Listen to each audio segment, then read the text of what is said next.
Bismillah. Assalamualaikum warahmatullahi wabarakatuh. Waalaikumsalam. Eh,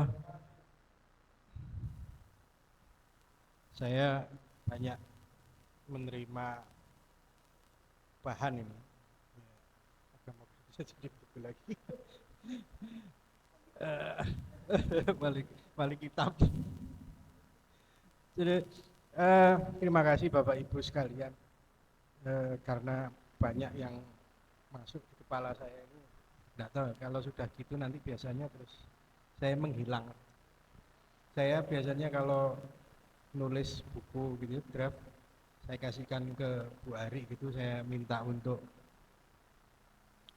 baca gitu. Dia ngomentari sedikit itu, saya ngilangnya bisa seminggu. Ini berapa orang yang ngasih catatan saya, PR saya banyak sekali. Bisa-bisa saya 2 bulan ngilang ini Pak. Oke, jadi Bapak Ibu, eh, iya.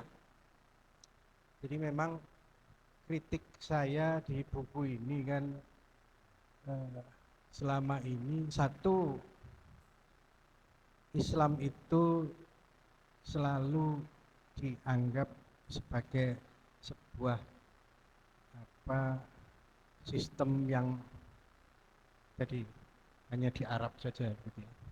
Ketika di Jawa dia tidak boleh berinteraksi dengan cara berpikir Jawa. Itu kan saya terganggu. Satu. Yang kedua, orang Indonesia pun itu ketika melihat konsep Islam, mereka terjebak pada bahasa.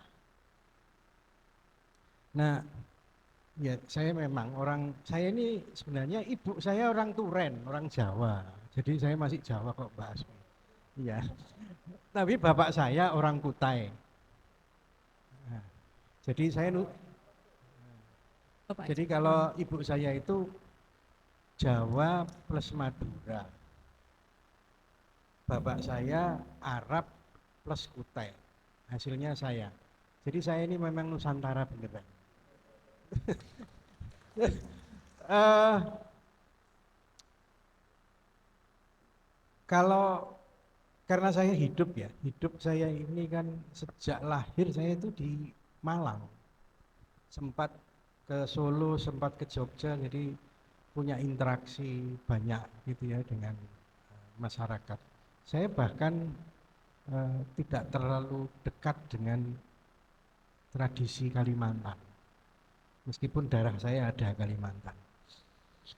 Nah dari situ saya uh, karena di rumah tiap hari itu ngomong Jawa, kemudian saya itu kalau waktu SD saya harus dipaksa oleh abah saya untuk ngaji di Masjid Ahmad Yani Pak.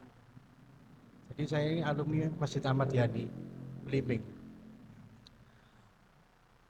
Oh dulu itu kan jenenge cah cilik kan pemalas toh. Kon ngaji kan mesti wegah. Jadi saya ini orang kota. Tapi dari situ saya sampai sekarang gimana sih membaca tafsir Quran yang hurufnya Arab itu enggak huruf Arab. Jadi misalnya tafsir Jalalain, tapi yang bukan pegon, yang Arab beneran untuk menafsir Quran. Itu pusingnya luar biasa. Nah, ketika saya membaca kitabnya Yai Bisri, saya itu serasa menikmati Quran, menikmati Islam itu dengan suasana Jawa. Loh, akhirnya, loh, ya ini yang disebut dengan Islam yang sejati itu. Makanya tadi kalau di halaman pembuka saya itu saya tidak pakai tafsir bahasa Indonesianya Quraisy Shihab untuk memotret kata kunci qawaid yaitu di Al-Baqarah 127, tapi saya menggunakan tafsir dari Kiai Bisri. Nah di situ ada disebut dengan di Al-Baqarah 127 itu wa iza yarfa'u Ibrahim qawaid. Saya itu apa maksudnya ini? Terus saya baca di Al-Ibris. Ngedekake fondasi. Oh, langsung masuk di kepala. Oh, ngedekake. Apa yang ngedekake? Ngedekake Ka'bah. Jadi kalau ceritanya itu kan Ka'bah itu adalah masjid pertama di bumi, ini ya, tempat orang bersembahyang di muka bumi itu pertama kali ya Nabi Ibrahim itu bersama. Nah, tapi biasanya ayat ini hanya dijadikan dasar sebagai fikih dari ayat qawaid, fikih tentang kaidah. Tapi begitu saya baca loh, ini kan sirkah gitu loh ya. Sirkahnya siapa? Sirkah antara Nabi Ibrahim dengan putranya untuk membangun Ka'bah. Oh ini yang disebut dengan yarfa'u qawaid, yang suci itu. Karena apa? Ada di akhirnya itu adalah doa mereka ketika selesai membangun itu Robbana taqabbal minna dan seterusnya dan seterusnya. Jadi terimalah amal kami dalam membangun itu. Nah, terus ya kan saya itu biasa nakal gitu ya. Sik toh. Iki maksudnya apa tuh ya? Nah, gitu ya. Kenapa kok Ka'bah itu di banyak tafsir, terutama tafsir Nyai Bisri dan tafsir Jalalain, ada cerita tentang ngambil batu untuk nutup tiang terakhir. Tiang terakhirnya itu di timur laut, yang itu ditutup oleh batu Hajar Aswad. Oh ini. Dan Bapak Ibu perlu tahu, letak Ka'bah itu tidak utara, selatan, timur, dan barat, tapi tenggara, barat daya, barat laut, dan timur laut. Timur lautnya itu adalah di Hajar Aswad. Saya langsung, apa maksudnya ya? Ya kan saya orang kualitatif ya, orang yang suka melihat ada maknanya apa sih di balik itu. Ya itu tadi yang disebut simbol sains dari Prof. Ivani tadi bilang. Oh, saya ketik timur laut di internet, muncul Demak. Saya langsung terkoneksi, Pak. Kenapa kok kita nulis Semesta Sejahtera itu dengan Bu Aswi, dengan Bu Hari, dengan Mbak Frida, ya kan kita dengan Pak Harafah. Ketika menuliskan konsep Semesta Sejahtera, ada 4 kaidah, 6 kaidah, tapi 4 tiang itu merepresentasikan Masjid Demak. Ini apa maksudnya? Kenapa kok kaidah sirkah itu ada di ujung kanan? Nah, terganggu lagi saya. Akhirnya saya ngecek. Oh ternyata di Demak itu ada, kalau Bapak Ibu masuk ke Masjid Demak, di dalam Masjid Demak itu ternyata ada 4 soko guru, 4 tiang. Ada dari Sunan Bonang, coba saya lupa, nanti daripada saya salah. Jadi timur laut itu ada di itu yang disebut dengan Sokotol. Jadi yang barat laut, barat daya dan tenggara persis seperti Ka'bah. Tiang itu. Yang itu disebut Soko Guru 4 itu. Sunan Bonang itu dibikin kayu di barat laut, kemudian di barat daya itu Sunan Gunung Jati, tenggara itu Sunan Ampel. Nah, timur laut itu Sunan Kalijogo. Tapi di Sunan Kalijogo itu khas seperti Hajar Aswad, tapi di atas. Jadi tiang kayu itu 17 meter, dipotong 3 meter sama beliau, Sunan Kali. 3 meter itu dicacah, kemudian diikat, ditatal. Makanya namanya soko tatal. Itu kan yarfa'u qawaid, jadi kaidah yang sirkah harus yarfa'u qawaid, harus meninggikan kaidah yang berkesucian. Harus bersama-sama tadi, makanya harus bersama-sama. Bapak Ibu cek, timur laut itu Sunan Kalijogo. Ada yang aneh kan? Saya kok aneh ya? Apa maksudnya? Yang ketiga, saya cek lagi, ternyata tiang wufud di Raudhah Masjid Nabawi itu ada salah satu tiang itu bersebelahan dengan tiang Ali. Ali biasanya jaga di situ.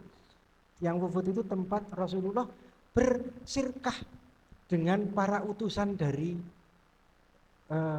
suku-suku dan luar negeri, ngobrol tentang ketatanegaraan di tiang wufud itu, dan itu di timur laut. Saya itu langsung apa ya karpe, oh ini maksudnya. Jadi sirkah itu harus yarfa'u qawaid, harus ditinggikan, dan dia harus berada di timur laut.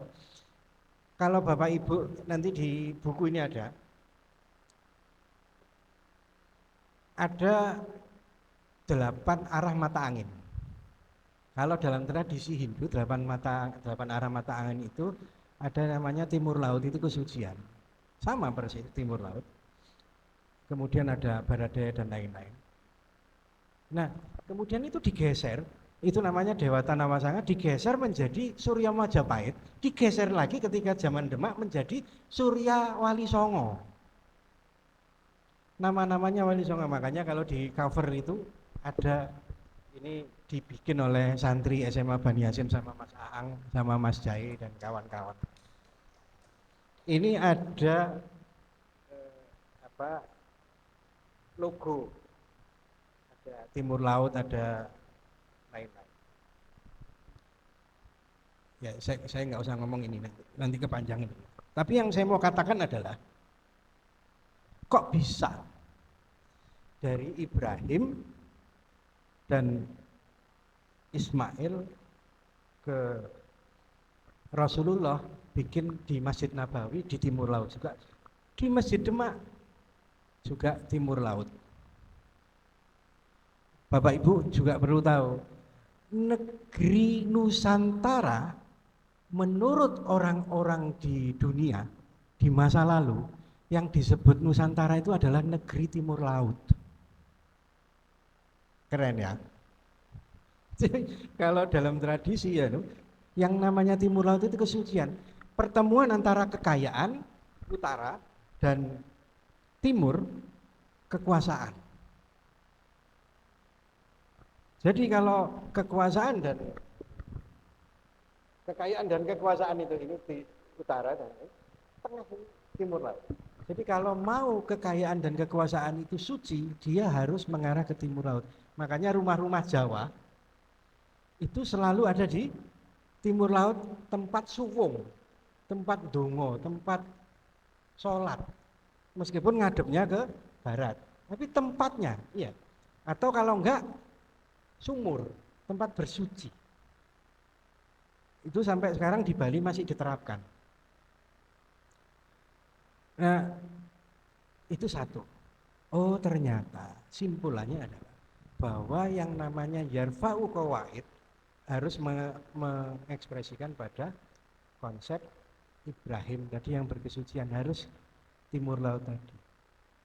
Nah, tadi ada ayat konsep kaidah yang berbasis pada Quran surat An-Nahl 26. An-Nahl 26 itu antitesis sebenarnya. Tapi dalam kaidah fikih dan dalam fikih itu dijadikan satu. Pokoknya yang namanya qawaid, kaidah itu yaitu itu dasarnya dari Quran itu. Oh, itu pusat masalah, Pak, bagi saya. Kenapa? An-Nahl itu bicaranya begini. Dan gak lali ya, tulis meneh soalnya.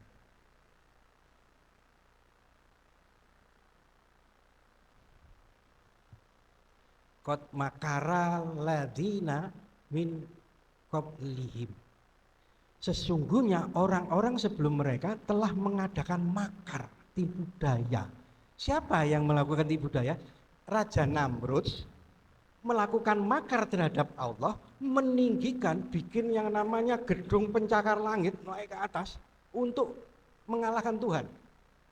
Kemudian dijatuhkan yang namanya gedung pencakar langitnya Namrud itu, dan Namrud mati di situ karena dia merepresentasikan tadi yang utara, kekayaan dan kekuasaan di timur, dia tidak ke timur laut. Jadi syirkah itu tidak boleh sombong, syirkah itu tidak boleh tadi, syirkah tidak boleh pokoknya untung. Nah ternyata bisa jadi pendekatan agency teori itu ditangkap oleh teman-teman di ekonomi Islam yang modern itu berbasis pada lawang dasare kawaid anahel juga dipakai kok gitu. Nah itu maksud saya. Nah dari mana bisa ketemu itu? Tadi benar Cak Dil, Yai Bisri saja nggak berani menerjemahkan syirkah. Yarfa'u qawaid diterjemahkan oleh beliau ngedekake pondasi ditinggikan. Tapi begitu ngomong syirkah, tidak ada, saya cari mana itu syirkah. Tetap ada kata syirkah, tidak ada artinya. Tapi dia kemudian memaknainya bahwa syirkah itu harusnya begini. Nah, artinya terima kasih Bapak Ibu, ini memang timur laut itu penting, dan Jawa pernah timur lautnya hancur. Di mana? Kesultanan Jogja, peristiwa geger sepoi, Jokteng Lor Wetan. Jadi sama betengnya Kesultanan Jogja itu juga menggunakan logika barat daya, timur tenggara dan daya. Nah, seluruh betengnya tetap tegak, tapi yang hancur adalah pojok beteng timur laut. Kenapa? Karena di situ perebutan kekuasaan dan penjarahan harta. Artinya kalau Bapak Ibu bersirkah, bekerja sama, berdagang, berbisnis, berinteraksi, berpolitik masih menggunakan logika hasrat, yang saya sebut hasrat greedy, itu yang disebut dengan makaro qawaid. Saya tidak tahu itu, saya lagi bikin konsep ini Pak, baru Pak, belum masuk di buku ini. Saya makaro qawaid versus yarfa'u qawaid. Yarfa'u qawaid kesucian harus ditegakkan, tapi makaro qawaid adalah qawaid yang saling tipu. Karena makar kan saling tipu, saling sudut dari belakang. Saya tidak tahu itu gimana anunya, itu urusan Pak Jalal, nanti saya menggoda Pak Jalal lagi. Oke, terakhir jadi memang sebenarnya kata kunci dari buku ini adalah mendekatkan bagaimana Arapegon dijadikan dasar oleh para ulama untuk mendakwahkan Islam. Arapegon itu tulisannya Arab, bacaannya Jawa. Tapi yang aneh adalah aksara Arab Jawi. Tulisannya Arab, bahasanya Melayu, namanya Arab Jawi. Kenapa kok Arab Jawi? Ya, Jawi itu yang sebenarnya yang saya sebut Jawa di sini itu bukan Jawa. Apa? Jazairul Jawi. Jazairul Jawi itu apa? Nusantara. Surat dari Kesultanan Aceh ke Turki itu menyebutkan Jazairul Jawi adalah Nusantara. Jawaban dari mereka, iya benar, ini Jazairul Jawi adalah bagian dari Ottoman Turki untuk mendakwahkan Islam. Oh keren sekali, Jazairul Jawi itu ya Nusantara itu. Jadi sebenarnya ini adalah tafsir sirkah Nusantara, bukan Jawa. Tapi kebetulan saya menggunakan logika Kiai Idris dalam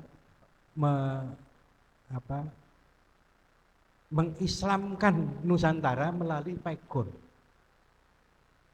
Saya tidak mau terjebak juga dalam bias politik Islam Nusantara, tapi mengislamkan Nusantara melalui Pegon. Keren kan? Jangan salah loh, Arapegon itu satu. Dia, ini terakhir Bu ya, Arapegon itu satu. Dia mendakwahkan kepada umatnya yang tidak bisa berbahasa Arab. Yang kedua, ternyata dia sebagai alat perlawanan terhadap penjajah dan bagian dari benteng masifikasi, haramisasi dan lain-lain itu. Itu kan orang Belanda, orang Eropa itu kan suka nanya minum alkohol, kemudian menjarah harta orang Jawa, orang Sumatera dan lain-lain. Di tafsir Pegon itu kritik-kritik terhadap penjajah itu muncul. Salah satunya adalah kitab Yai Soleh Darat. Yai Soleh Darat itu nulis kitab. Salah satunya itu adalah bagian dari proses dakwah, tapi ngajari untuk melawan. Keren kan? Jadi kitab Pegon itu juga melawan. Nah bagi saya harusnya kita tafsir singkat Jawa itu ya jangan kemudian tadi, kalau saya Makaro Qawaid itu ya agensi teori itu. Kalau tokoh-tokoh ekonomi Islam masih menggunakan agensi teori untuk dicangkokkan ke konsep sirkah, maka dia sedang melakukan makaro qawaid, makar terhadap kaidah. Wah keren nih Pak ya, makar terhadap kaidah, membuat tipu daya terhadap kaidah. Harusnya kita kembali ke tradisi leluhur Nusantara untuk yarfa'u qawaid, menegakkan qawaid Islam yang benar-benar suci di Nusantara. Terima kasih, gitu. Assalamualaikum warahmatullahi wabarakatuh. Saya ulang berarti kalau gitu ya pertanyaannya ya kepada teman-teman yang ada di sini. Siapa yang di sini adalah orang Jawa? Loh semuanya. Saya.